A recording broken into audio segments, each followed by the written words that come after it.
it is a very true, open, and hello. All right, let's dive into the subject. It's one of the open and enlightened subject of our time, if that makes sense to you. It does to me because I'm the idiot practicing here. So that be said. It is Roe versus Wade versus the right to abort your freedom here in America as a citizen. So what does that mean? Hmm. Does that even make sense to anybody? What do you mean abort your freedom, right? Okay, put it this way. When you go when you get in trouble with the law, you are aborting your freedom. That's why they say you have the right to privacy. Did they have a search warrant? Could they go and spy on you, right? Well, what does that have to do with Roe versus Wade? Well, a lot. Because what if somebody's in desperate need and then they know they're going to get in trouble, so they're choosing, like she chose, to go abort life. Because at my age, if I chose the right to abort my freedom at this age, and government scum was invading that privacy in my own hole that I dug 6 feet deep with no windows, then guess what? They are violating their same ruling as Roe needed when she was going to have that abortion. Because that was the only reason why the abortion is legal now is because they said she had the right to privacy alone with her doctor. Well, I have the right alone with my counsel, which is myself. And I'm going to abort myself. And so, guess what? I'm going to abort my freedom. And that applies definitely because at 45, if I go to prison, that's a life sentence. I'm dead. Pretty much, period. I'm not getting out. So, I'm going to ask the judge in the court, why did Norma get to have privacy when she was aborting life and I don't when I'm aborting my freedom, which is my life? What? Oh, that has. Oh, shut up. That sounds stupid, right? What would the Supreme Court say? I don't have the right to abort, but she does. 'Cause I'm a man. Is my life not more equal? It is my life that I'm losing. But it didn't matter if it was a doctor. It didn't matter if it was a courthouse. It didn't matter what it was. She had the right to privacy to abort. Me too.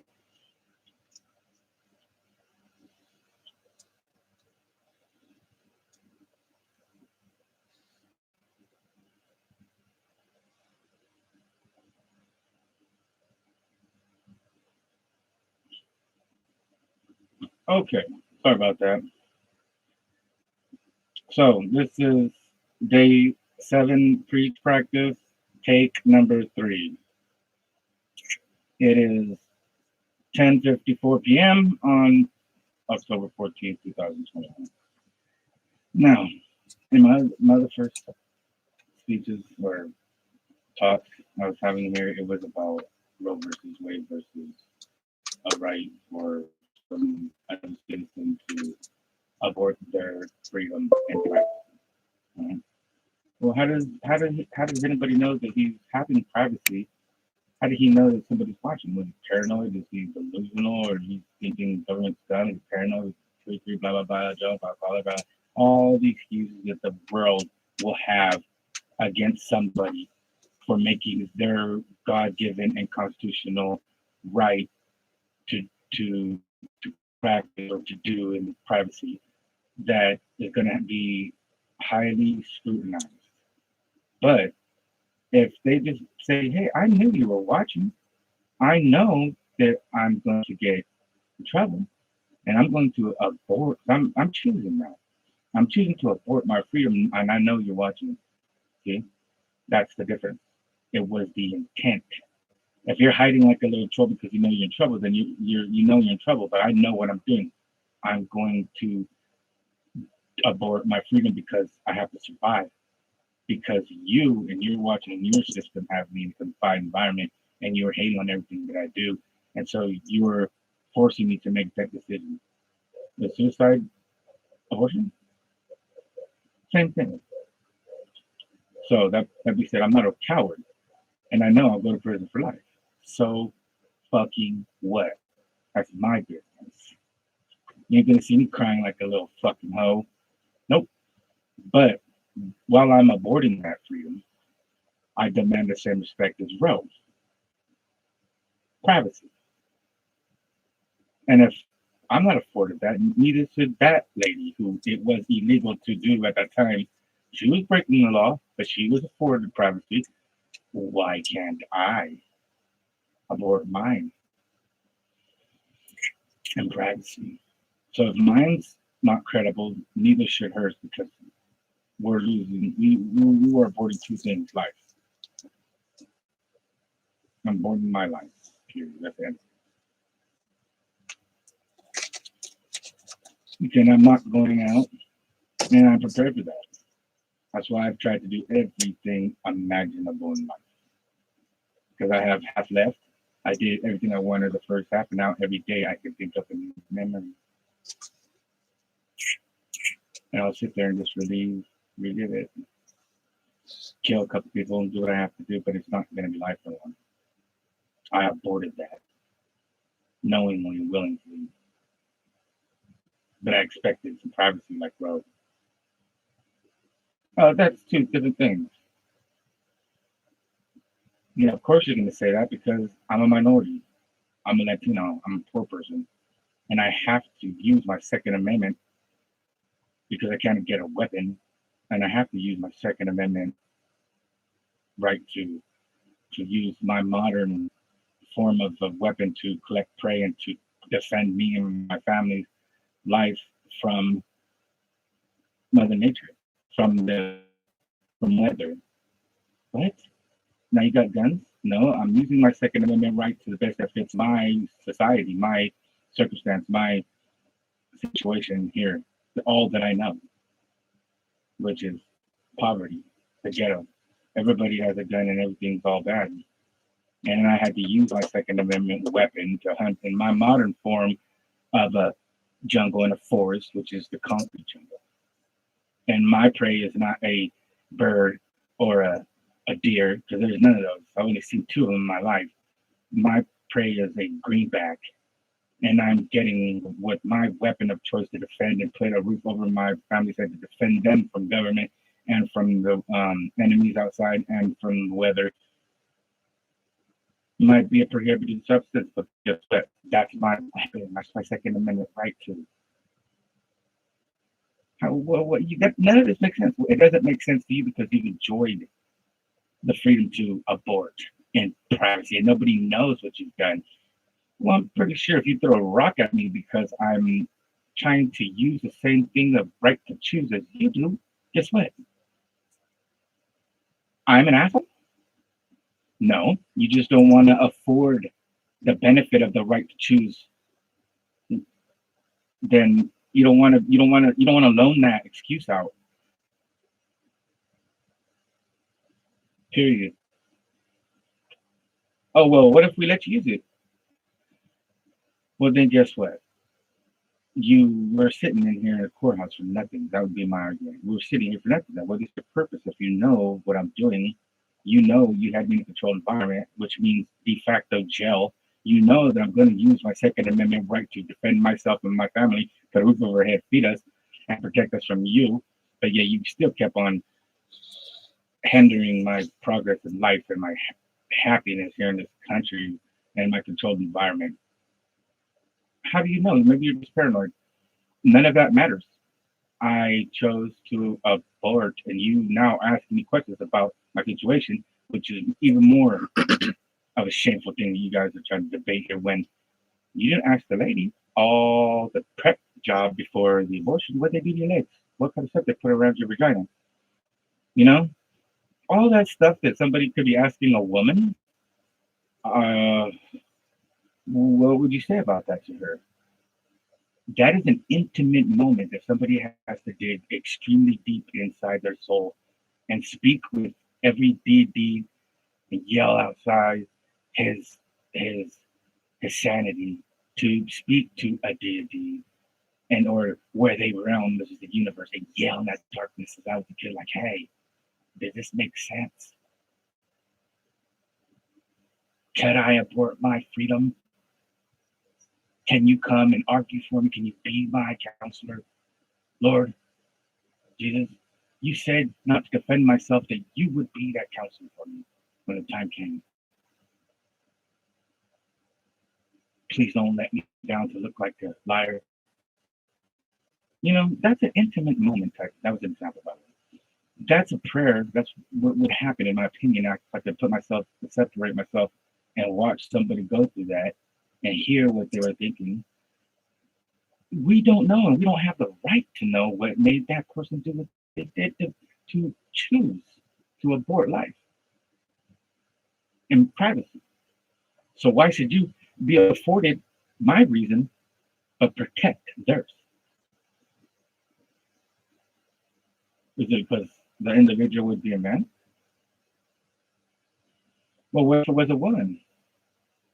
Let's switch it up and say the woman uses that as a defense in court, saying that she was using her right to abort her life by doing what she had to do because there's no economic activity where she lives. There's no opportunity. And when you say inequality, I think that you have that word attached to some kind of movie show, some kind of rap song. It is what it is. When there's a dust bowl and rats and roaches and mice, they are there, man. You're gonna call your landlord. A lot of times the landlord don't want to hear you, man, because he feels like he did you a favor and you're lucky to be there. And it makes you feel even worse. And then when you run into hard times, that's even worse. So we're forced to take the chances that we have to in life sometimes to survive. And so what you're doing is you're de facto helping yourself. So the Lord says he's gonna bless you, right? Protect you. So, I'm just trying to make a little mess out of things that I see that, I can't. I'm a man in modern 2021 America in my 40s, and there, I don't feel I have no rights. I only have rights when I'm being locked up, saying, "Oh, you were free to do what you want." Was I?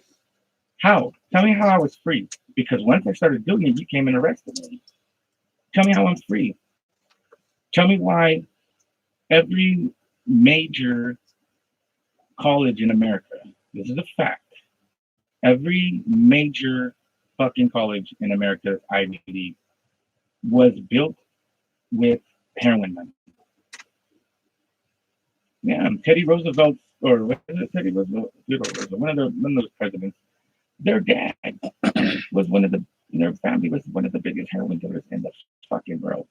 Heroin built most of the fucking East Coast and our infrastructure back then. Profits.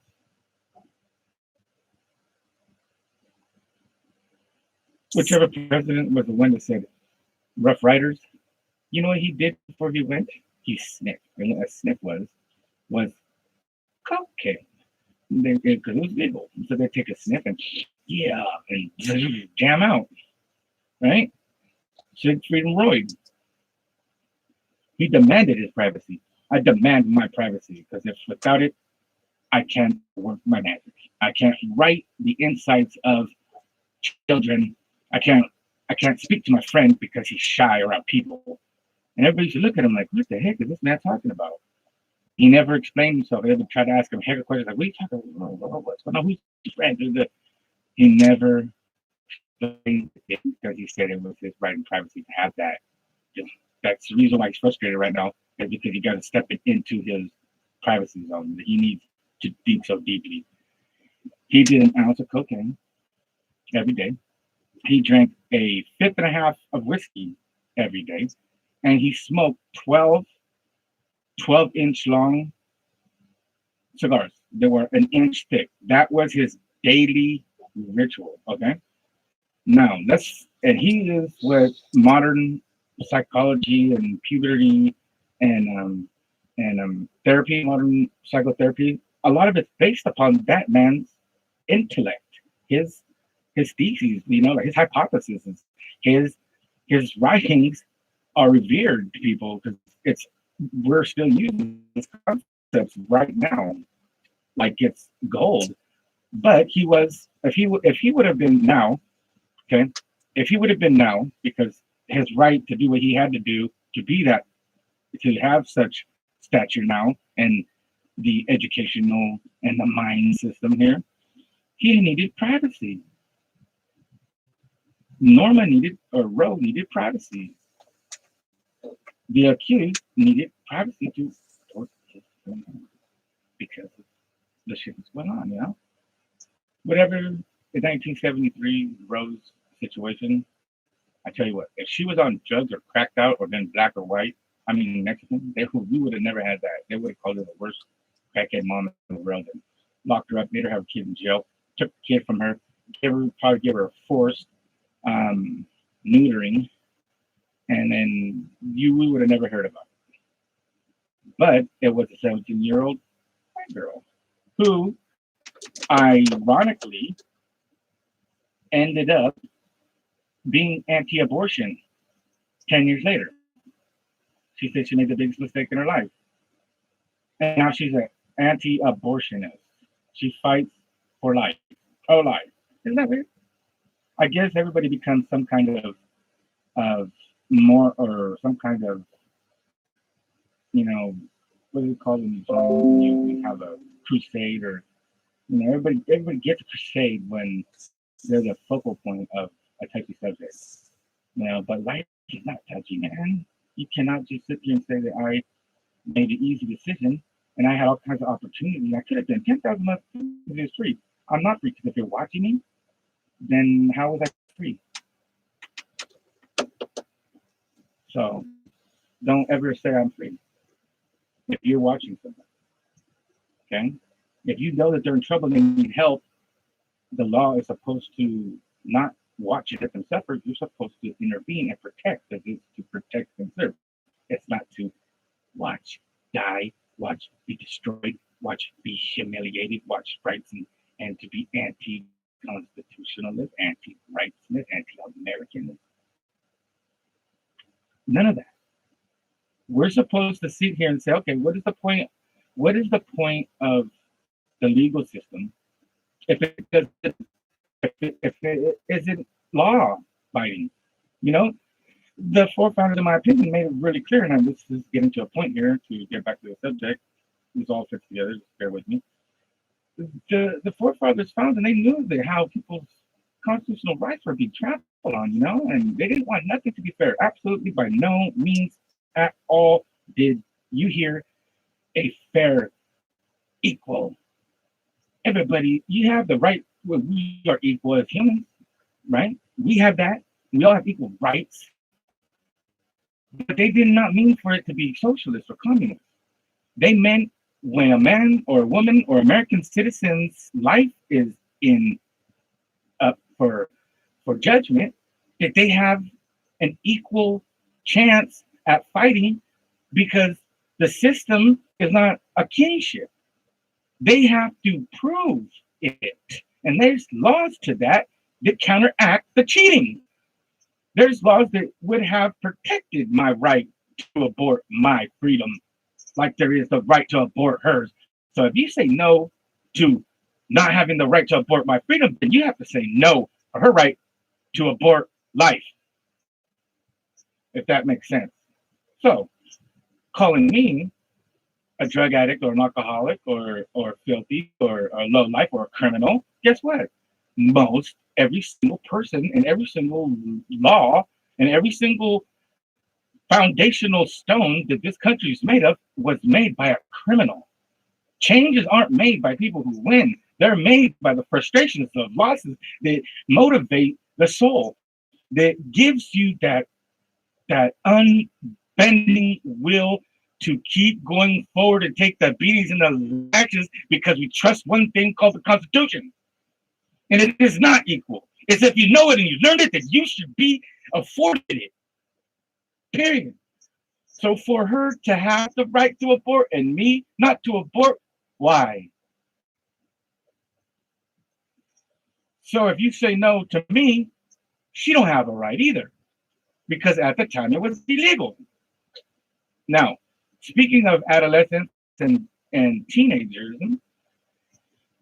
they made that law, and they at the Supreme Court at that time for Roe, they based her her medical procedures and her mindset, okay, because they kind of had to go through a couple of ways. They couldn't just say privacy. They did that because, and guess who was one of their deciding, like her to get inside of her mind to see what she's thinking and all that. You know, you're not just gonna make a decision by looking at a kid. Yeah, let that kid kill himself, kill another kid in privacy, right? That makes zero sense, especially to a modern so-called new shining beacon of a new world, America. Nah, you went to Sigmund Freud, who is and looked up his his concepts, because that's what everything's based on for that Rose age.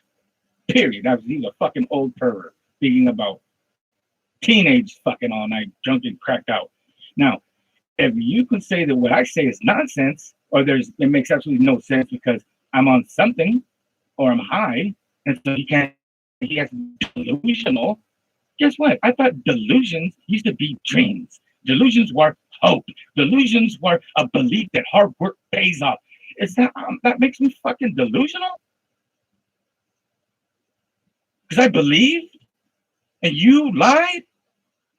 You found me guilty, so I had to hurry up and abort my freedom before you aborted my freedom and life before I had a chance to do anything. Now let's let that baby who got blended up, let's hear what that baby has to say.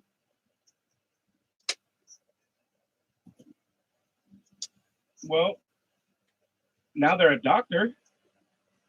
You were about to kill a fucking doctor, but thank God that Texas stopped that lady and made her have her baby. And now the woman who was about to fight, and she did 2 years later, she went back to court, Supreme Court, and she defended her choice because she said, yeah, I don't want it. All right. But guess what? Guess what?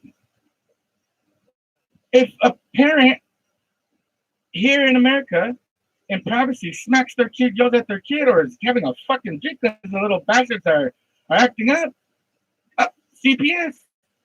What? I called them little fucking bastards. I'm gonna fuck kill you. You guys will get over here, right? No. You take that kid because that kid's parents said kill, threaten. But yet you allowed a lady to sit here 2 years later and talk about what she would have murdered her kid who's alive? Is that mentally competent? Is that some kind, that's what I say. It's an outlaw any kind of judgment upon a free parent in America too, because they have the right privacy to beat that ass of that kid. Smack that little motherfucker. Oh, they do just so fucking what? How do you know? They have the right. You have to prove that shit. And if they don't want to, because you're not the law. Only the law can be the law. CPS cannot. It's not the law. They have no jurisdiction. You better put a badge on them then, because what they're doing is they're taking 500,000 children a year in America away from their fucking parents. And then another 1.3 million are aborted. And then another 800,000 are locked up for aborting their own selves, freedom. So you got potentially, we have with the 1.3 million abortions, with the 500,000 kids who took, and with the 800,000 locking people up who chose to abort their freedom and privacy, but you broke the law, did it. You're looking at 2.7 million cases that could be brought up to fight Roe versus Wade. Right to privacy. You guys are invading that right. You guys are invading all those people's rights. Period. No privacy. Well, we had a warrant. No, you didn't. You had a person call. You had snitches. And why are they protected? They're allowed to break the law. Cops are allowed to break the law. Cops are allowed to lie. Government's allowed to spy. Where is their constitution in here? Where is anybody's right? There isn't. So if Roe versus Wade versus a citizen's right to abort is freedom. Where to start on that? Or actually, should I say, where to stop? You things should be clearly defined. Period. Not left up to the state. Period. No. But if you are allowing a kid based upon your warped perception by a crackhead, you can never bring up drugs ever again against a parent or a person ever again in court. Period. Well, yeah, period. Why? Because all your shit that you're doing says bad. Your books are written by somebody who was a pedophile, proven pedophile, and a drug addict. He died from throat cancer, but he drank a fifth and a half every day of whiskey. He did an ounce of cocaine and smoked 12 large cigarettes. That was his daily ritual.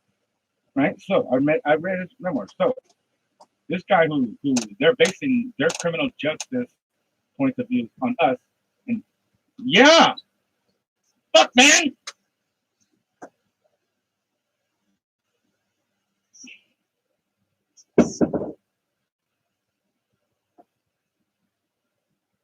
So that being said, concept of one modern crackhead versus accusing. I mean, based upon a definition of a modern drug abuser, which could potentially lose credibility, lose stature, lose their jobs, lose their kids, have to go to rehab, have to go to prison. You're judging them based upon one crackhead. Oh, but it was legal then. Right. And so is my right to abort, my freedom, like Rose. Period. Now, can you argue with that? Of course, because that's a medical procedure. Oh, it sure is. Now, what kind of, if you're calling me a drug addict, then that's protected by HIPAA, which means that are you going to give me, you're judging me and punishing me for medical issues? Because addiction now is protected under HIPAA laws. Federally, you could get up to $10,000 fine per. And if you every day in every instance that you invade a person trying to rehabilitate themselves in the privacy of their home, you are aborting his right to privacy, to expose his HIPAA protective right to his illness, right? So, can I get a row protection? Excuse me, I'm going to call it the row defense. And I'm going to take out the Siegfried concepts and define the moment, define the date, and it is 2021.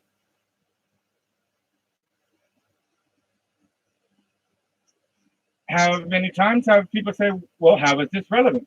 How is a teenager killing themselves relevant to privacy when they walked into the building and they needed their parents' permission? But yet they can't drink, they can't drive, they can't. If somebody over 18 fucks them, they're rapists. Tell me, how is that? How is if you're 17 and somebody 18? How are they breaking the law?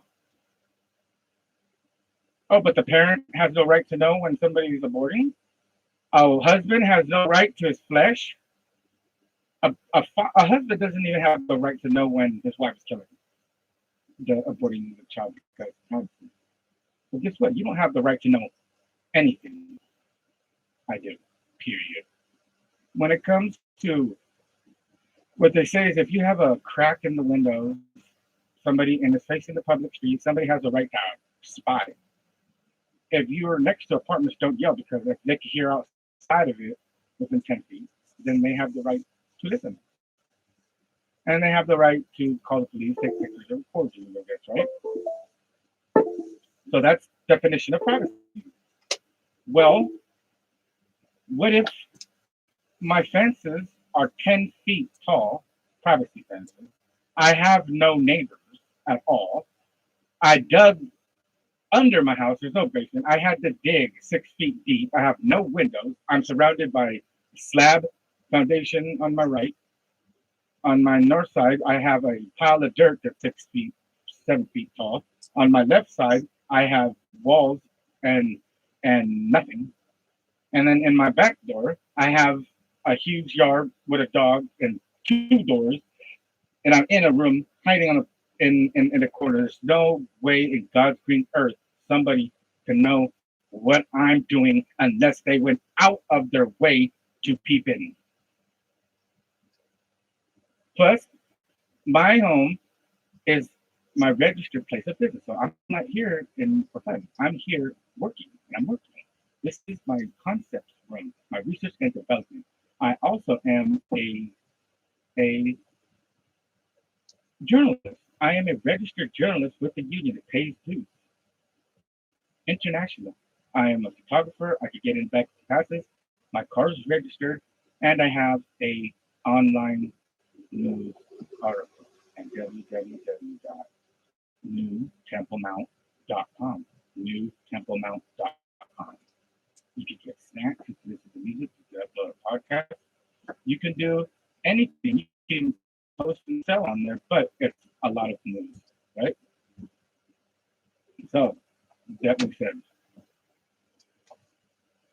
how does any government lose on?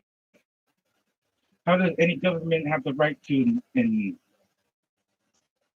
break Roe's law, which I'm using, the right to abort my freedom in privacy at my place of employment, while doing an investigative journalist report about the state of business and cryptocurrency in un, the in the ghettos in Bottomville, USA. Because guess what? Bottomville, USA has now become extremely large, right? First, it was only 30 million, only 18% of the country. Now it's more like 45% of the country. You think that people have money, they don't. And so they have to do what they got to do. Because, and this is something that our modern gods who pretend to be our commie overlords, our vice lords of shame called Congressman Saint and presidency. Yeah,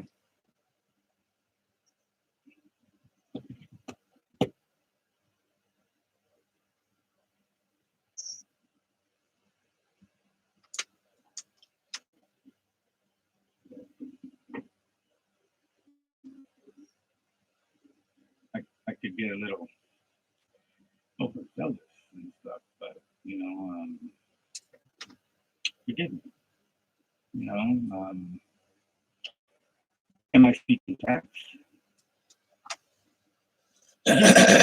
I am speaking facts based upon real life experiences.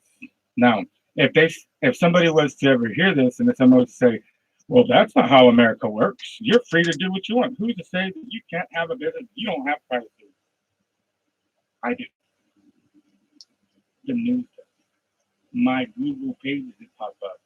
That's why I always take a screenshot and I always take a on my phone and I always take a screenshot of fake bullshit reports because I read so much. I used to read 17, sometimes 18 hours a day, as much as I possibly could because I was depressed. I was going through my second divorce. So I said, fuck, I gotta keep my mind occupied because I had a stalker and I was like, ah. So I read everything and anything I could fucking put my eyeballs to. So whenever somebody puts fake news by changing a date and changing a few things, you didn't do a very good job because you when you start to read that article down around the middle towards the end, they have the so here in 2006 or here in 2012 and blah blah blah. I already read that article. You're not gonna mislead me, so I'll take the picture and then I'll go back and have that old report and put it with my writings, how I felt in 2017 or 16 or 15 about the exact same article. So whenever somebody says it's real, I say, well, I beg to differ. It's fucking not. Because here's my writing on the same article 6 years ago as it is now.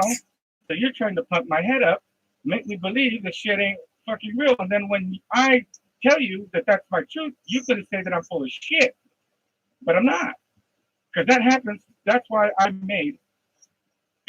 figured out when I was working with deep fakes. I know how to catch a deep fake in a heartbeat, and I know exactly how it is ins and outs. And so when I go to trial, I'll just say, hey, look, you know what a deep fake is?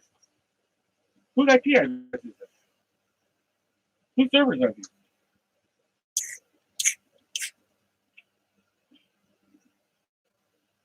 That don't look like China's. And that is not a Russian server. Unless they're independent Russian contractors that have contracts with government and the Chinese ones too, then this is coming from your private investigator. See? Because what they're doing to beat the law, and this is why I say when they say, do you believe this? You're free to do that. I say, you're full of fucking shit because you give me misleading information. You give me false shit based upon my fucking research of what I'm doing. Well, little do they know is that I always do the exact same thing on purpose to switch it up. You know, change the color. That way, I know when they're playing hoe games because I do the same thing all the time.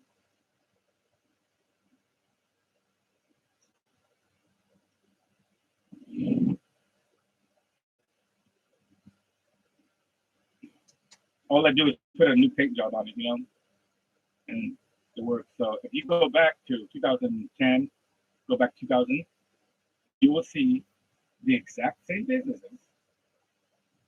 If you read the papers, all I did was do what you did. Switch the date and the name. Why do you think I write so fast that I can look things up so fucking quickly? Because I've done it for 20 fucking years, the exact same thing. And when you mess things up, then that shows, oh, okay, so they're playing no games. So then I'll snap that picture, attach it to my old writings, and say, you see the difference between this original, the fake one, and my writings and my new writings? This is my reality. This is what America has turned to. Okay, so now what? Now I'm in a controlled environment. Now I demand hell. Now I demand my rights like grow because obviously I know that you are breaking the law, and so I'm going to intentionally abort my freedom to be able to have the opportunity like she chose, I chose. Because when you're arresting somebody and they're a criminal, you're getting them because they're breaking the law. Well, I know that I'm choosing, I'm pressing it, that I chose to make privacy to afford my freedom. And you still didn't afford that to me like you did Roe. Okay? A life is a life, and this is my life here that I'm talking about. There's no way in prison I'm gonna have life. So you tell me the difference. And if you throw me in jail, then you have to end abortion. Period.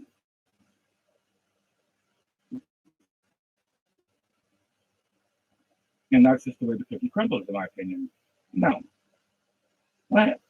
Okay, you jumping around everywhere. You make zero sense.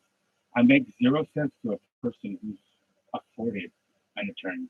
I make no sense to a person who can make up laws. I make no sense to a person who can hire, so that way they have plausible deniability clause, meaning they can deny it because they separated the government from the citizen by hiring or hiring independent contractors, investigators, found like the citizens. They're going to break the law. Then you're going to hide that and say that's confidentiality. The person will be fighting forever to try to get that information divulged. The government won't let them know that they won't expose the stitches for the independent contractors that are breaking the constitutional rights, and they are then using that evidence, that's illegal evidence, against citizens' rights to abort their freedom in private. So I'm not saying that's against them. We should stop that. I'm saying that if they're doing the public and they're doing a service, they should be awarded the McDuff Award, and a listing of those people should be put out in all the communities where they've done their job. And that way people can see that the public servants, you shouldn't hide public servants like you shouldn't hide your tactics, like you should not act like you are, there's a constitution. None of that. Does that make sense? Maybe a little bit? Maybe not. I get what you're saying. So anyways, what I'm really trying to say here is, am I crazy? Sure, I'm crazy. But it is valid. If you talk about what if a judge, in my opinion, asks me, what's the relevancy to your right to abort in privacy, criminal illegally, what does that have to do with Roe's criminal act in privacy? She was a minor.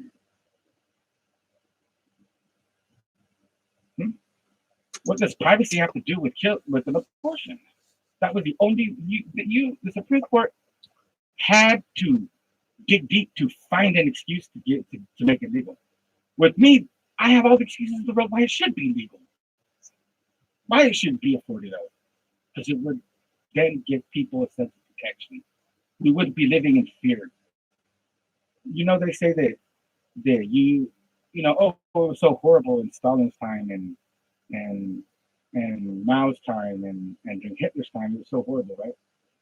I don't think so. I think that they were lucky because they knew their enemy. It is an emotional stress situation when you don't know your enemy because you're playing a friend. And those are the art of war, Chinese Sun Tzu tactics. Everybody in America, when you have a free society, should not have to be on red military alert for their frenemy, their governor-me, their leader-me, their president-me, which is, I'm just adding enemies, half of enemies word to the end of all these people who pretend to be your friend. Okay? Then if you claim that we're free, our taxes are paying for everything, why would you not listen to us? You're not listening to me. You're blocking me. I'm calling it ridiculous. That's insubordination, man. Because I pay the bills. Oh, but you don't pay that much taxes. Neither the fuck do you. Neither the fuck does any of these businesses that are overcharging us either, who owe us $13.6 trillion debt to us. You are in debt to us. You're printing our future. You're not printing yours. You're rich already. You're making us in debt. And then you're not allowing me to use my constitution and my relevanceness to a Supreme Court case to abort my freedom like Roe got to make a choice.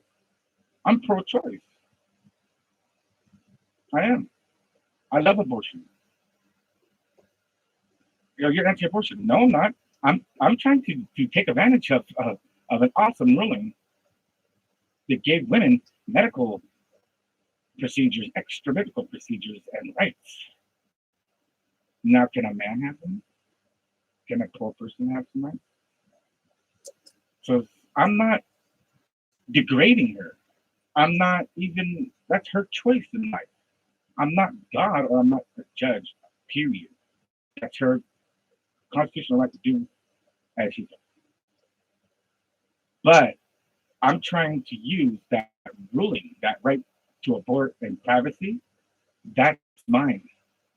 I'm equally comparable to that. But it's not a life. It is my life. I'm going to be aborting the so-called free one I have now for a bill-less controlled environment. Only. Our frenemies are using this psychological suppression, and you're putting constitutional carrots over the citizen donkeys of this nation and making them chase their rights. No. I disagree. Rights, you should be working to prove why I lost one. I shouldn't have to prove why I have one or why I should be able to use one because those are afforded to me. Unalienable rights. What does that mean? Oh, well, there you go. That's the issue. To have a debate about abortion, what does that mean? To to let go, to abandon, right? To stop doing and leave that now alone. Pretty simple, you know what I mean? To not do it, no more get rid of, right? That's pretty common sense. But who does that apply to? Only women. Well, what is life? Then you got to ask, what is life? Okay, you're aborting life. Okay. What about something that's not life? You're removing something from a life by pro-choice, right? I'm removing myself by pro-choice from a life in freedom. Suppose that clump of mass, that blood clot that you removed from her, that has more protections than me.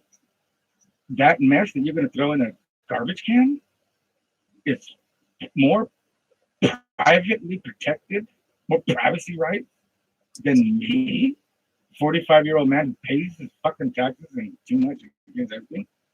I did. Oh, but who is he? Who did this? I'm a fucking American citizen. That's who I am. I've been blessed by the gods and put right here for this very moment. Not to confuse or to make hate, but to honor a ruling about privacy and a right to abort. And now I want to take advantage of that.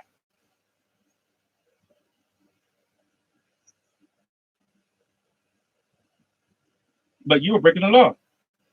According in Roe versus Wade, she was too. You guys made it legal. You're her. You're her.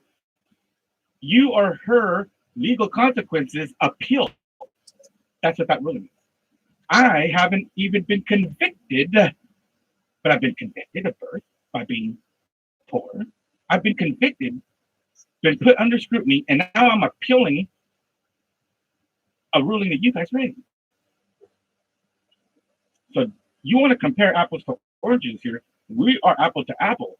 The only difference is she has a vagina and is removing something for her vagina, and you're removing something from my family, from my home. I'm removing something from my car, from my life, from my family, from my friends. It's a complete removal of everything that I know. I'm aborting my life.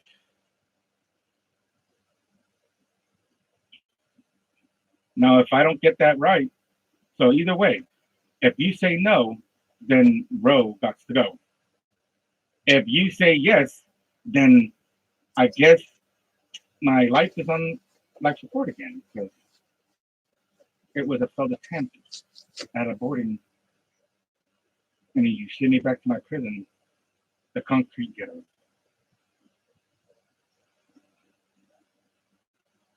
So, Roe versus Wade, an amazing, a blessing ruling from the devil. Now, and that's the thing about America and what they call an experiment. What an experiment does, it says it hasn't ended because we're still a country. What does it do? It evolves. Now, so does the mind. So does the meaning and the value of life. So does freedoms and so does incarcerations. They all do. It's supposed to go forward. We're supposed to have term limits. You are not supposed to have, in my opinion, a Supreme Court that is not elected because what does that make them do? It makes them biased. If you have to work for the people and rule for the people by election, guess what happens? You fucking tend to rule for them sometimes. And that would be a check and a balance. You don't have to pack more Supreme Court judges in there. You have to make them earn their money. You can't whisper in their ear and then they rule. No. How would my ruling, my right to abort in privacy, how would that rule for the masses overall and benefit this country? It would benefit tremendously in two ways. One, there would be a constitution, it would be a revival of hope in the hearts and the minds of people, knowing that guess what? Eric Snowden was full of shit. All these contractors and these snitches, I mean, these public servants who are helping the DA would now have fame. They wouldn't have to hide in shelters like Nazi SS camps. You would be making them a statue of honor where they would be on billboards. They would be on Facebook pages, honored with for their public service and helping fight crime. You guys honor Wyatt Earp, these servants of our community who are helping so much are doing a little bit of detrimental to the Constitution because they're allowed to and be protected, right? You would stop that. You know what that means? That means that those protected informants cannot set up and trap citizens legally. That means that they can't have people commit crimes and set you up as you did. They cannot murder. They cannot have a young kid go out and murder and then snitch on him and then get the reward for it in monetary value. They're making, some of these snitches are making $50,000 to $180,000 a year on snitching. But they're the gang leaders, right? They're the hood leader.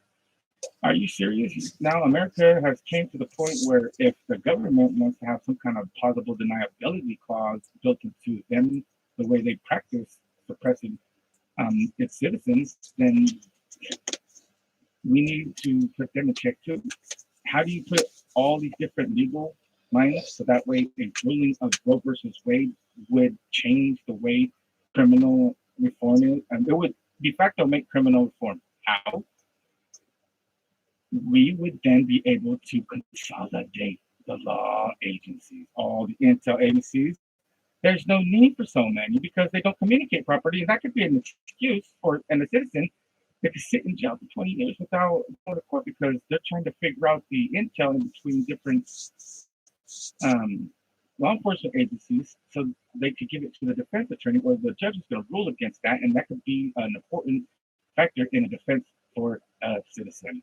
And it's being denied. That's not constitutional. That means that you are helping, you are putting the citizens in a guilty until proven innocent scenario. But if you let me have my privacy and they're not allowed to break the law, regardless, because the law is the law, you can't give somebody free reign to cheat. That's not American. Come on.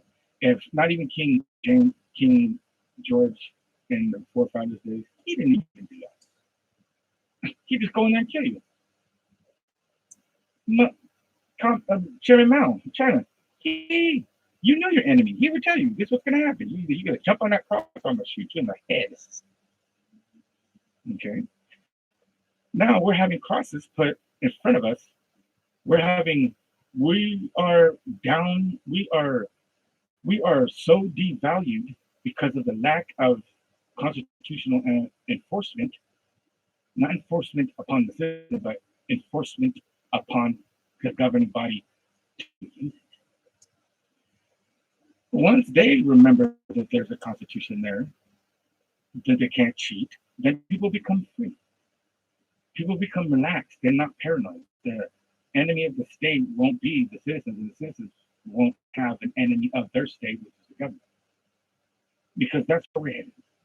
And by having Roe versus Wade versus the right to abort privacy issues, it would change that. It would then make all of their cheating ways, it would make you have privacy. It would make them work for their money. Because you're taking our money and then you're cheating. And then you're punishing me, and then I have to do that too. No. Period. No, that's not a legal system. That's a joke. That's a mockery. And if we want to have some sense of respect and honor for that public place of a judgment, we need to consolidate all the agencies under the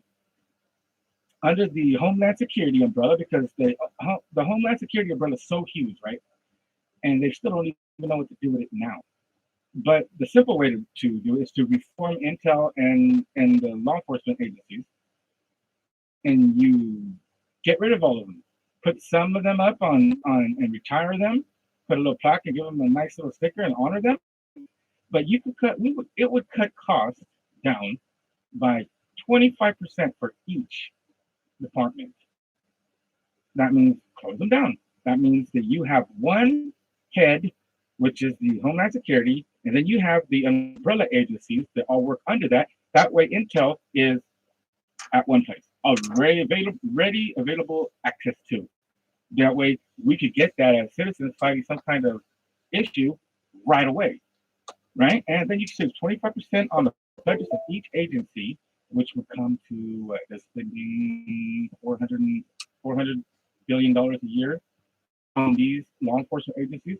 If you're saving 30% of that, that's 30. That's $115 billion a year that could be used to fund schools, to fund black colleges. Since Biden wants to defund them, they can now fund them. You want to build some economic? Yep, there you go. You got $115 billion a year because you consolidated. You gave people rights, and now people want to go out there and use those rights. The right to live, the right to be free, the right to privacy. So what would happen? To consolidate under one, you clean up the mess, get rid of the red tape, and you get rid of the legacy systems. And now you have one Uncle Sam. You don't have doppelgangers, evil one partners there, because guess what? Oversight would be able to find you now. They wouldn't have to run through every single place and then it could get lost in paper. No, you have to follow the rules. You can't cheat. The Democrats can't cheat for Republicans. You can't cheat to suppress a small business, to have competition and capitalism right here inside the United States. That doesn't make none of that make sense. Yes, it does. Because now you're going to be ruling for privacy rights. You're going to be forcing folks to use the Constitution to condemn me because I used it to protect me and I flex my rights and I wanted to use it like Rose got to. And if you honor that, all the dominoes fall in place because now it opens it up to conversation. That's it. And what conversation? Yeah. You guys want to blame the street cop for all the issues that we're having down here when we're choosing our right to abort and privacy? It's not the boys in blue. It's the fucking snitches and the DAs and judges that are putting pressure on them to do their dirty work, and they're getting thrown under the bus because they can't say, hey, the snitch told me to come over here and you are a fucking crazy wild guy and you got a cat because he's going to get a reward for you. And now they're on automatic defense. They have to be. The credible snitch said so, and then they go out there real quick. How do the cops know where I was? And you alert me because the snitch told you had guns and you were crazy as fuck and you just did this and that to go get you quick before you hurt somebody. And next thing you know, there's a cop shooting, and the cops are being thrown under the fucking bus because of these snitches and informants. They should be made public servants from now on. If I was the police, to help protect and honor that ruling that we have the right to abort in privacy for all the shit that you fucking started between communities and cops, I would post anonymously on Facebook and Twitter all the little rats in the neighborhood. And I bet you $1 million. It's for our freedom and privacy. All of a sudden. That 50% of the cop police shooting and brutality would go away because the snitch said that person was like that. And they can't say nothing or so go to prison because they're protected under amnesty. Privacy clause. Oh, now those snitches get privacy? The lady that wants to kill her kid gets privacy? They're causing riots and shootings and murders and outrageous drugs and they're snitches. They get privacy? That bitch could go and kill her sounds different child. in here. I'm playing the recording. But yeah, it's way different from what's coming out on my phone. I'm listening to my live podcast. It's blurping physically, and blocking all the important constitutionally. And I want some privacy, and I can't get nothing because I'm a bad person. The fuck? This is America? No, it's not. Or maybe it is.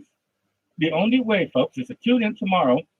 By the way, this message is sponsored by slapduck.com, where we have business places. You can go there and you can try your business and you can see if it's going to work. And if it doesn't work, then you can try it. So it's called the Try Spot, right? Go there. You can try your business, put your concept out there. We'll help you build it. We'll try it instead of wasting your money. We put it up first, so you can try it. If it don't work, or if the way you planned it was not, it was kind of the idea, but then we found the right one to go toward. You saved your money. You used that.com. God bless. Open up the conversation and think about this. I hate to endly abrupt it, but that's my style. I don't say goodbye when I hang up the phone. We finish our conversation and then we are on our way. Beep.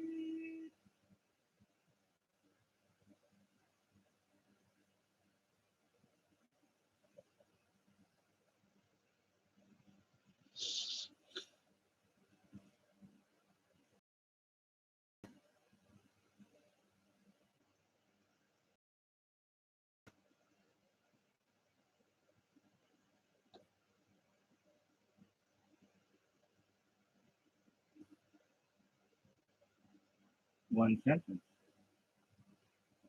Wow. This guy sounds really weird. I'm gonna just turn this off and not listen to him. Why? Are you afraid of the truth? Because well, I'll be back in a while.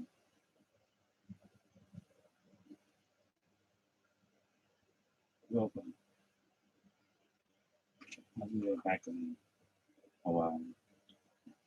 Yes, some rats, literally, mice, roaches, ticks, a couple of spiders laid some eggs and made a nest on all my equipment. Then a cat came into my studio and tore up all my wires. So, yeah, sorry sorry to have such a long gulf in between. So, gotta warm back up. This is Preach number 5, warm up test.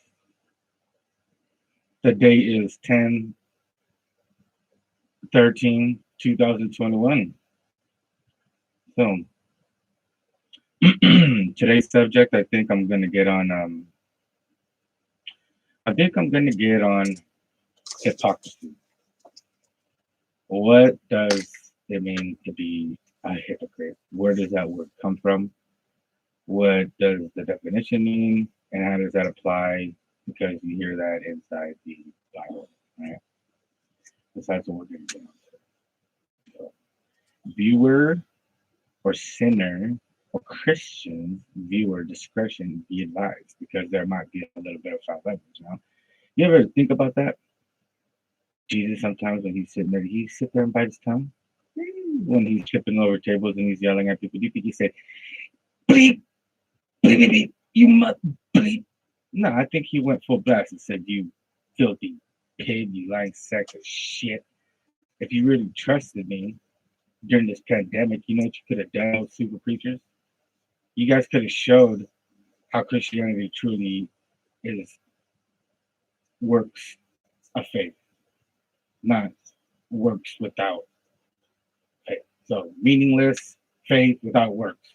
You could have showed folks how to could be a faithful Christian by selling a mega church, putting a big old tent in the parking lot, selling your home, selling your cars and everything, and giving it to the people in your community who really needed it. And you know what would have happened? You would have made every single news. The world would have had seen your sacrifice for your people. You would have had 3 times as big of a church. You would have had 7-fold more followers. You would have had 10 times bigger account to spend to spread the word of the Lord. But nobody has that faith no more. You know why? Because we're hypocrites. All of us, everybody, every single person, even the son's a hypocrite, right?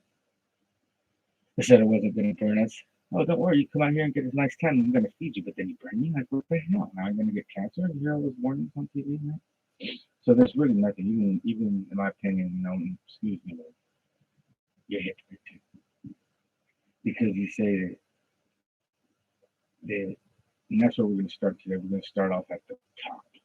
And we're gonna work our hypocritical point of view, in my opinion, all the way down to the dirt, all the way down to the furnace, all the way down to the COVID life. To me, it's a lie. The reason why is I've never seen. It's a lie to me because it said they're taking money and there's none around. I don't believe that. I don't believe that the United States would be that weird that they could let us go to war and start. You know? I don't believe that they would bail out companies that are in debt to the people $13.6 trillion and not pay our rent. You know? But we have money. You know, you guys are experts. You tell us we can't drink. You call us lazy. Why? You're lazy. You guys can't get shit done. You know, hypocrites, straight, real hypocrites. You know, and if I had anybody else besides my other three personalities to listen to me, I'd probably just shout because they would call me hypocrite. Okay. So that little mini rant, you know, it's just a real touchy subject here. You know, I'm trying to get my everything. This is testimony number 5, coach. So, you know, I would ask myself, I said, if I ever had a chance to speak to the Lord, I have to ask him this question.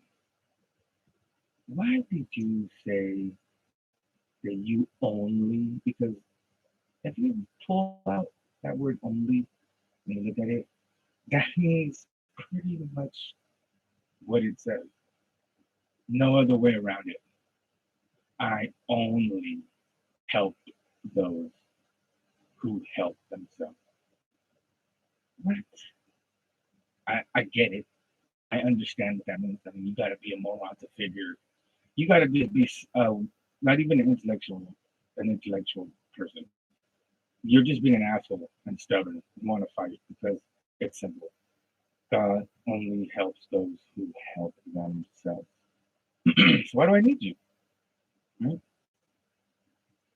So what's the point? In other words, you're gonna get my credit, but then if I mess up, you're gonna call me a sinner. Is that not like the most hypocritical, worst sentence in the entire Bible? I only help those who help themselves. What? Fine. I gotta sell little drugs. I feel I might have to sell some ass, suck some dicks. Government scum might have to help himself out of depression by getting a transvestite man-boy prostitute in the Philippines and using government money, and he's helping himself out of depression, right? Can that be justified? Can that be an excuse to do what you have to do? It is. It is. It really truly is. You know, the hypocrite. The rest of the Bible is garbage. That should be the only thing in the Bible, and it should be written 12 million times. Turn to chapter 36, verse 7 of the 12th book of the Bible, and it reads, God helps those who help them. God only helps those who help them.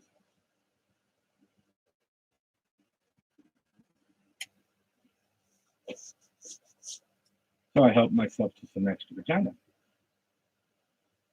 Well, not like that. Well, then how else? You can't twist those words. Only is something you cannot twist. It's like up.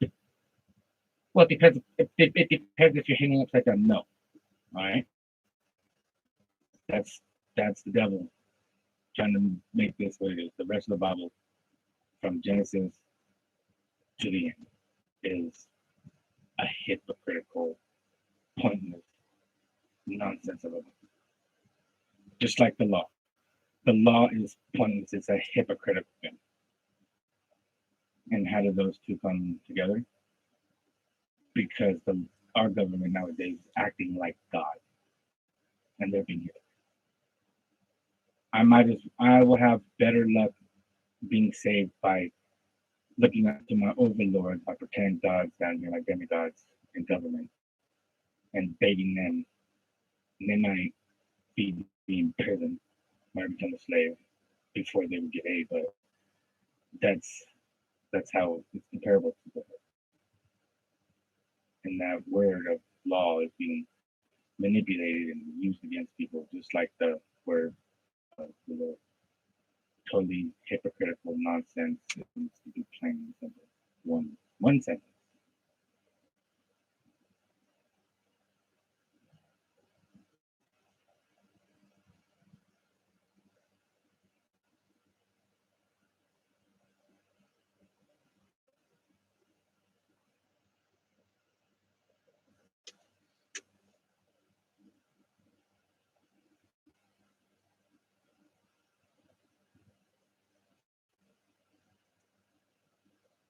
One sentence. Wow, this guy sounds really weird. I'm gonna just turn this off and not listen to him. Why? Are you afraid of the truth because you like your hypocritical life? Are you afraid to have the strength and power to rely on yourself? Are you afraid to be opened up because you're so codependent on giving on something that you've never seen? Kind of like a government? Hmm? Is that what it is? You're afraid because you don't know. You're afraid, so you kind of block things out, just like racism. People are only blocking you out and hating you because they're afraid. They're afraid of difference, you know? And so people come to the reality and the truth about things like, okay, you know what? Everything is a hypocrite. Like, how do we not become a hypocrite? How do we live a different life that will open up my eyes and really make me appreciate the Lord for what He truly is, besides all these twisted words and confusion and different religions, and then you got God being a communist state where they want us to worship them and look to them for everything, shelter, food, aid, jobs. No, stay out of our way. And the Lord says He will stay out of your way because He gave you free will, so you can help yourself. Then He can help you, and that's the only way. That's like being self-reliant. Me pulling my own will. That's like me mustering up something of independence of the soul from within first. I can't be a hypocrite. I mean, no, can't. Find it. That one powerful God only helps those who helps themselves can change everything. Think about that. Just for 1 second.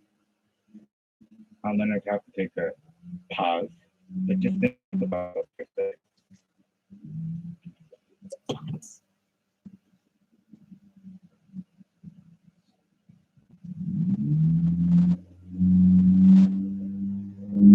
Now, guys, before I really get on fire, I don't because that's the same place as you most likely, except that you're where you're at in life.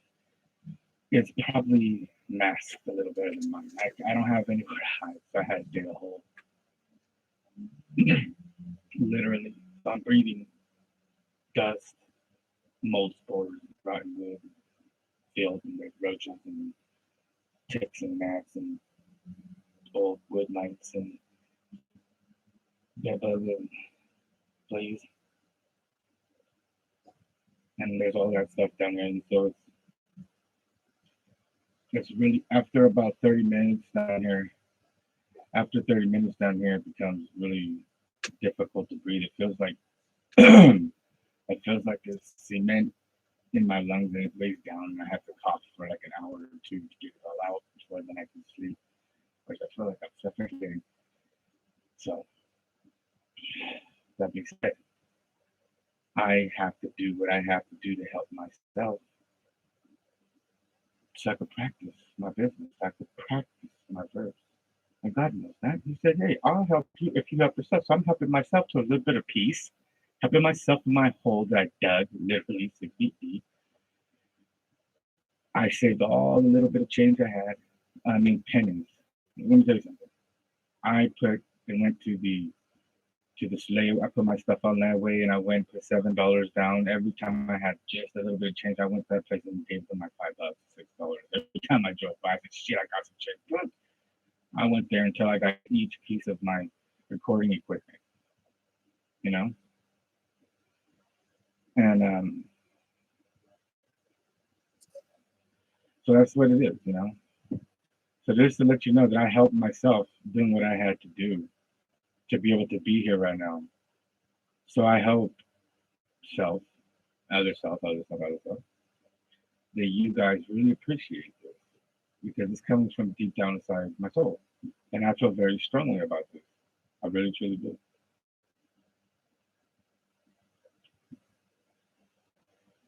So,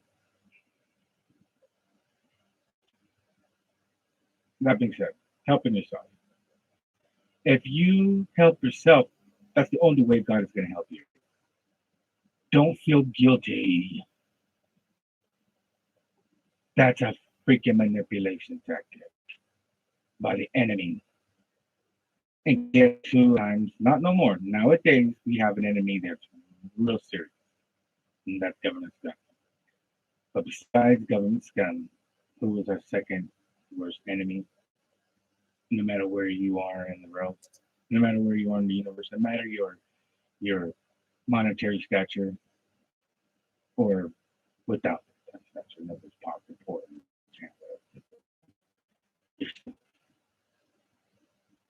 We have been pre-programmed to ignore the lessons in the Bible because people have Bible hopped and used and have taken scripture and took one sentence from one chapter, one sentence from another book, one sentence from another book, gelled it together and made up some stuff about it, totally forgetting the subject. See, the whole point of grammar in writing in English is when you're writing, you have a subject. And that's what that subject is. So for you just take out one word, it doesn't make sense. This word here is the word. This is the meaning to life. This is the meaning of God, the point of religion. Because it is more than a double-edged sword. This is a four-sided blade that goes north, east, south, and west. That spiritual blade cuts into every place that you can hide a little bit of self-pity and it will stab it if you understand it. You know, there's two sentences in the Bible. One is the unforgivable sin, which has been hidden. Thank God. You don't want to know that. Those who need to know it will know it at the right time. That way, it could be a reminder of them when they're standing against the enemy, and their life has been put on the display. They have to remember that unforgivable sin so they can relax and let the Holy Spirit speak to them. What that Holy Spirit does, in my opinion, is lights them up like a fire, like a phoenix. And everything that comes out of them, their lips will turn fiery red, their tongue will turn red and glow, and eyes will be like fire, like those beams that come out of galaxies. So they have to relax and prepare for that takeover because they're going to be shoved aside, and that's what comes out of them is going to be the real tongue lashing of the Holy Spirit at that time, right? So that being said, that's the unforgivable sin. Don't worry about that. None of your spiritual business. None of my spiritual business because I'm not special. Now, the second most powerful word, and it is not one of the 10 Commandments. It is not baptism's sentence or something. It's nothing but one thing. God will only help those who help themselves. Period. A little exclamation point. Why? So you can learn how to use that free will that he gave you to be an independent believer, to be somebody with a unique style of faith in him. You helped yourself to spiritual strength. You helped yourself to to a clear view of your path in life. And then the Lord will say you're blessed because nothing can stop you. Nothing from the enemy. That'll be a shield, an armor plate to ricochet those negative, twisting words of a false preacher, of a weak preacher, of a coward who loves to give birth to infant Christians and leave them in the street to fend for themselves, knowing that they're going to be eaten alive by grown, adult, sinful dogs. Ripped apart. Might as well as all for them. These preachers nowadays in Christianity are worse aborters of infant Christians than the people who give the physical abortion. Shame on you. Don't even give them it. Why are they aborting so many of the innocent infant Christians? Because they're afraid and they don't want the responsibility of feeding, changing the new infant Christians. Everybody's gonna poop on them. That's my point. You have to help yourself. And when you do help yourself, you don't need to be reborn. One time only. Shame on anybody who says that you have to come back up to that stand. You want to have Easter every Sunday? You want the Lord to rise on Tuesday? Because that's a freaking embarrassment. You died one time, you said forgive it, forget it, move on, and if you got an issue, don't worry. Give it to me. Help yourself. It's a freedom. Help yourself. It's a forgetfulness. It's a bad memory of the past. It's not yours no more. You're not an addict. You're not a stick. You're not a whore. You're not a vagina addict. You're not a thief. You're not a government sicko. You are an independent, free-willed Christian with strength to do for yourself, the Lord do for you.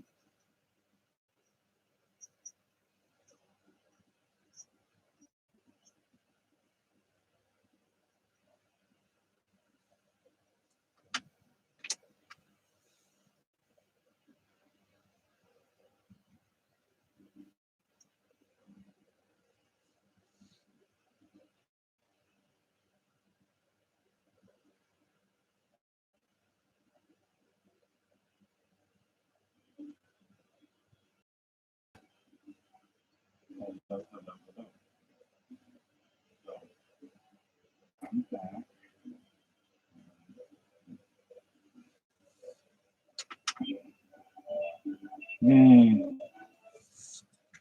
All right. So, that being said, remember, I'm just warming up, right? And so, about hypocrisy. And I'm kind of doing this like in 12-minute sections because I'm constantly getting interrupted. And it's kind of funny because my wife came down and she brought me some Kool-Aid, but she was yelling and screaming at me, quiet. She's kind of upset that I'm down there. She's like, what are you doing? You're weird and blah, blah, blah, blah, blah, right? And I told her I'm practicing my podcast, my preachcast, right? Because I have a website, www.newtemplemount.com. And you could go there and you can do what you want. It's like a news article, but I have to have podcasts on there. If you want to do podcasts, it's free to post yours on there. It really is. I'll let you set it up. I got all kinds of equipment for you and all kinds of programs. You just need a headphones. If not, I set it up with my audio slapper where you can use an Obama phone, record it, get to a mobile hotspot. If you need a mobile hotspot, I have a link for you to upload that. So there's really no excuse with me. You know, I truly believe in facilitating. But every time I start to do something, you know, it's like the enemy will drop hater bombs on me, you know? Interceptors, like clockwork will come. I don't let the fleas biting my legs bother me. I don't let the scent of piss, urine, and feces bother me. I don't let the allergens that I'm breathing in bother me. I don't let my broken in half. I have half of a laptop. It's not a whole laptop. So I have to have it connected to four other things that are half broke to make one whole thing. So I got 6 things to make one laptop. Okay. And but I don't let it affect me. Everything was new. But stuff happens, Yeah, accidents, I guess. But anyway, she was pissed off. She threw her interceptors, and then she was upstairs, and she was about to come back down and say something mean to me again. But what she had in her hand, she said, flew out of her hands and splattered all over the entire floor. A brand new 48-ounce jar of soy sauce and some other sauce. And so she said she was stuck up there having to mop and clean all this up until I finished what I was doing. And she goes, right when you stopped, I finished. And then I came down here, and now on my way down here, because I was going to take the train down again, I thought, like, wait a minute. The Lord put an interceptor in my way. So I couldn't hate on what you're doing. Oh, how sweet, right? But I don't have anybody to share it with. That's the only sucky thing. But hey, you never know. Maybe if I post it on there, I might have somebody that might say, you know what, this guy is kind of cool. But I'm not into it for that. I'm not into none of that. I'm not a leader in none of that. But what I am now is an opinionated person. I mean, that's what I am. So because I am by nature, I'm frank. You know, everybody else says, "Oh, you're a hypocrite." I am 100%. You show me who's not. All right. If you haven't done anything before, you're wrong. You can have everything I have if your sins are worse. And this is what we check. This is separates me from other people. It's just my frankness, my bluntness. It's like, why would you sugarcoat somebody's hypocrisy and foolishness the way they carry themselves in Christianity to people, because it's supposed to be a better example? Why would you facilitate that hypocrisy and not want to check it? And that's what I do. I'm like, well, wait. You have a spiritual booger hanging out of your nose. Let that go. You wipe that off. Here, let me give you a piece of the Bible to wipe that spiritual booger off your face because it looks gross. Nobody wanted to offend you. And there's nothing nice about the enemy. There's nothing nice about life. Life doesn't get magically better. You just learn over time how to roll with life's punches. It's like when you're younger. You're on the playground, elementary school, you guys are capping and bagging, and you got the bully there, and that's how you learn how to build your character. That's when you learn by the schoolyard adversity, when there was adversity allowed, when you were able to scrape your knees and get back up and dust them off and keep going forward. Because if you stop there and sat there and cried in my time, you were going to get picked on more. So you had to get up and dust your knees off and keep going. Nobody wanted to hang around over there. And that's what's happening with the hypocrisy faith. It's not Christianity. It is leftovers of a strict yet merciful free will, meaning that it is strict. It's strict because there's rules and laws, but yet it's free because you get to prosper. You get to go and help yourself. So it's like, okay, what happens if you're strict and you have a free will? It's that kind of like, there you go. That's the divide. That's your soul, your mind, your heart separated through that instant and debated. And so no matter what happens, each of your three separated um, persons that are your personality, the three separate ones, will come back together, kind of, but never have a whole understanding of the meaning of freedom, of freedom through discipline, when helping yourself through a Christian conduct, like a morals and ethics, natural morals and ethics, not something that's going to be overburdened, not something to the point where, hey, you're a poor person, you were, Jesus was specific about that. If you pay taxes, you don't have to pay church. Because most likely you're a Gentile, you're poor. And so Jesus wanted to make sure that it wasn't going to be a burden. So by watering it down, not being frank, and turning everything into a gentle hypocrisy, faith, we lost the true meaning. We lost the independence and the strength of the gesture that God gave, that He gave His only Son to show love, to show mercy, compassion, and to invite. And now it's a meek invite. There was nothing meek about life. There was nothing meek about being beat for 14 days. There's nothing meek about the sacrifice of a man hanging from an X, because it wasn't a cross, it was an X, by the way.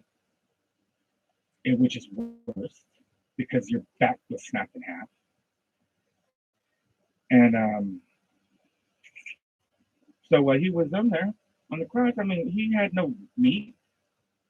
He had nothing but the sun beaming down on his open wounds, flies, no pain medicine, no water, and he didn't do nothing. He barely corrected the hypocritical direction that the faith was going. And what is his consequences? Well, what is his reward for that? In modern now, we have watered down. That's it. We don't see it. So that's why when I say blunt and being open and honest, and I'll tell you that you have a spiritual booger hanging out of your face because I don't want you to look stupid. Don't take it as an offense. Take it as I love you, and I'm not going to let you walk around looking stupid. I feel like, where's the boldness? Where is the remembrance of, if you sit there in a weak stance watching, because you didn't, assumably you didn't participate, but you're just watching, so you basically you're justifying to yourself and you're ignoring evil. You're an accomplice with it. You're the same. That's your sin too. And so Jesus said, look, let me tell you, you're going to sit there and watch your sin, because you're supposed to be opposed to the line, right? You're supposed to stick up for your friends, your fellow brothers. You don't sit there with your cheek turned for him to be finished, and so they can come over here and slap you. We are strength in numbers. But we had strength in numbers, and now our numbers have become luggage. Because of hypocrisy. If I had a church, I'd say, do not come to church with clothes on. No makeup, no jewelry, nothing. Come as you are. I'll have some white towels and you can wrap around yourself and you can sit there. Who do you think will go? No one. At first. And then somebody might have courage to say, hey, somebody might have enough courage to say, what's the point of that? Are you a sicko? Some kind of sex cult? And I would say, no, you're just in front of the Lord And you can't pretend to be anything else because you're naked. And most of the time, when people are naked, it exposes everything, who they are, how they are. They crumble. Put a person naked on stage and see how they act. They're gonna hide. They're gonna change who they are quickly because now people get to see through you. Now, when you're sitting there naked in the front row because you thought you had a special stature and you have money, and the new infant Christian is back there, poor, living in a tent, is moved into the middle, and he has a white towel or has a white towel on too. You can look in any direction. All you're gonna see is naked white towel. You will not be able to distinguish any type of judgment. Matter of fact, you'll be too insecure to have a look around. You'll have to listen. And so that's what needs to happen. And that's how it is. Watered down Christianity, and it's based upon vagina style. When I mean vagina, I'm not mean like the actual organ. I mean soft, weak, hypocritical points of view that is not the Lord's. I mean, we need to go back to the basics, in my opinion, to light that fire again, to not pump fear, but to pump a sense of, wow, they went through that shit and I'm having the opportunity to hear it. Sorry, bro, it's not shit. They went through life. These are life stories. Nothing new will ever happen under the sun that hasn't happened before. And the Bible is the perfect examples of life. It's never going to change. It's the same game, just a different style. And that's the whole point. Don't water that down. Let people feel that, dang, they went through it and they survived. Cool. That way you don't need that burnt out tarred loco with the sperm drop or tear drop or whatever is on his eye, the tadpole. You won't need somebody who's burnt out to go up there and brag about what he's done. We don't need no more examples. We don't, because that's a distraction. That is making yourself into an idol. You're not an idol. You're not God. Don't even pretend. When he says don't take or add to his word, if you preach, in my opinion, the word scripture by scripture, verse by verse, book by book, in order, how can you go wrong? How can you manipulate people? Oh, but it sounds a little repetitive, and I want to pump people up because I got the band in the background, and we're going to have some vibrations going. Nope. Shut the band down. No need for an extra beggar, because I tell you what, when you go word for word, script sentence by sentence, all the way down, it's hard for somebody who's a leader, spiritual leader, in my opinion, to go off the subject, to use their own words, to Bible jump to fit what they think is the best way to do it. Stop that. You could do that within the subject of that. So stick to the order and let people know what it is, because now, and I watch this happen all the time.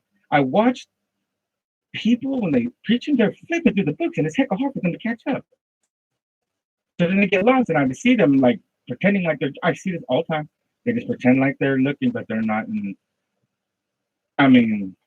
no, stick to it. Stick to it. Stick to it. See what happens. Your style of preaching is going to be different. Oh, but then it gets repetitive. Why do we need to know that? Well, guess what?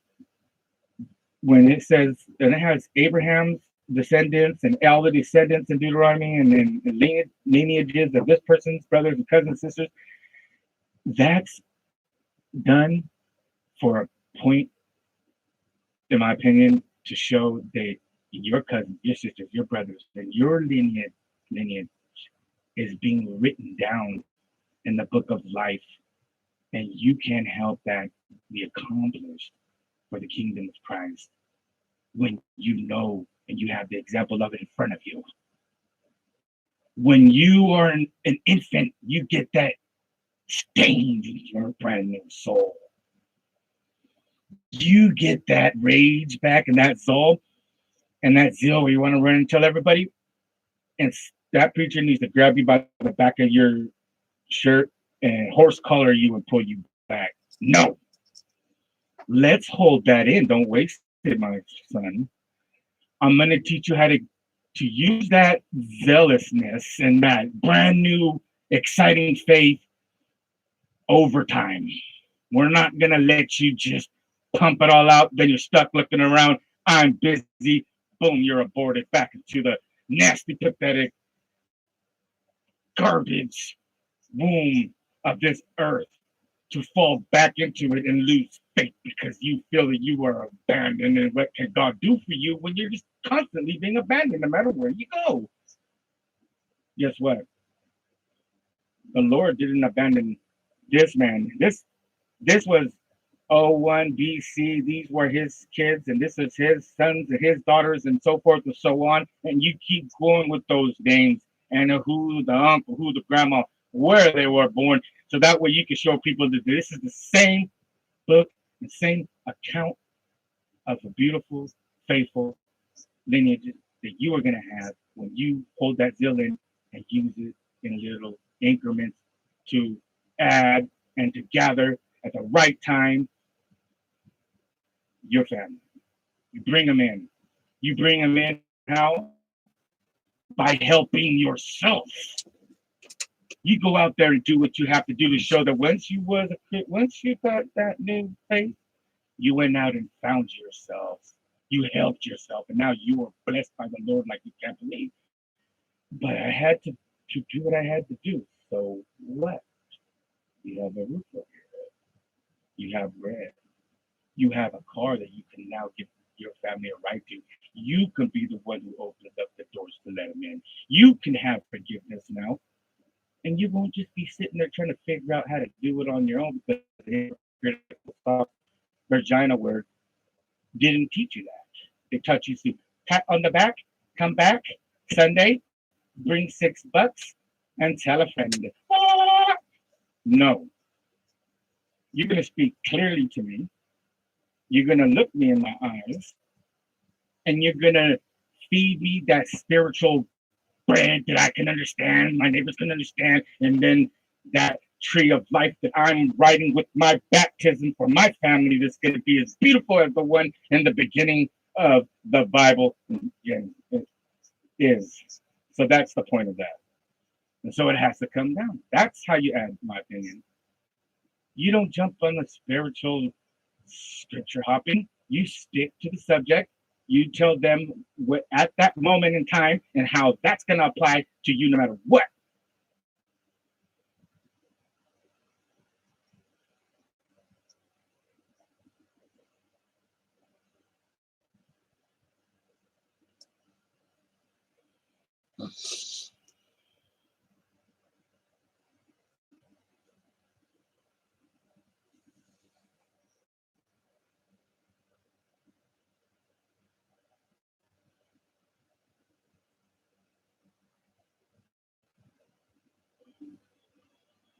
Hello. Hello, hello, hello. So I'm back.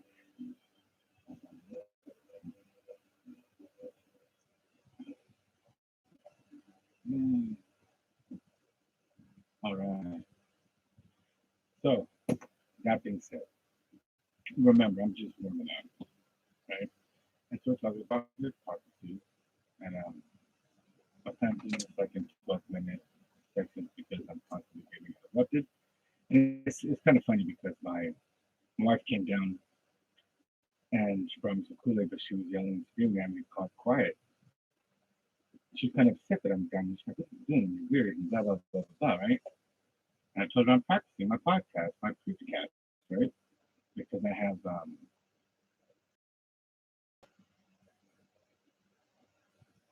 don't know, like, say something. I'm trying to like have a little recording session. You want to record with me? No? It's a conversation.